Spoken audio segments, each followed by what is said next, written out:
বন্ধুরা, আপনারা এখানে অনেক মানুষের দেখছেন ঢল নেমেছে, অনেক লোক এসেছে এখানে। কারণ হলো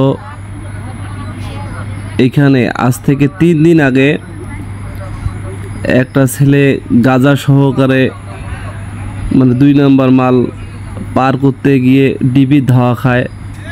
খেয়ে ছেলেটি ভয়ে পানিতে পড়ে যায়। পানিতে পড়ার পর সে আতঙ্কে দেখা গেল ডুবে যায়, আর ওঠে না ওঠার কারণে আজকে তার 3 দিন পর তার লাশটি পাওয়া গেছে।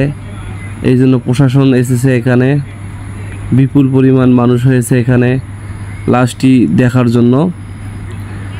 আমরা আসলে আপনাদের সরাসরি সেই লাশটি দেখাতে পারতেছি না, কারণ একটা ইউটিউবের রুলস নিয়মের বাইরে পড়ে সেটি।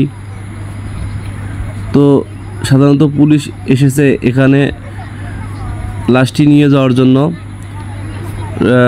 কিছুক্ষণ পর আমাদের মাঝে উপস্থিত হবে যে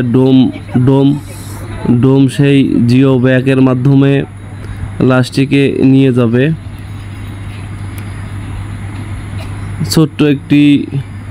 ছোট্ট বলতে 12 থেকে 15 বছর বয়সী একটা ছেলে। আসলে কেউ যেন অবৈধ ব্যবসা না করে, সৎ পথে আপনারা কামাই করবেন, খাবেন, এটা হলো সবচেয়ে বড় কথা। অবৈধ টাকা আসলে এইভাবে অবৈধ টাকা ইনকাম করতে গিয়ে দেখেন একটা ছেলের জীবন চলে গেল। আপনাদের কাছে একটাই রিকোয়েস্ট থাকলো, কেউ যেন অবৈধ ব্যবসার সাথে জড়িত না হন। ধন্যবাদ বন্ধুরা সকলকে।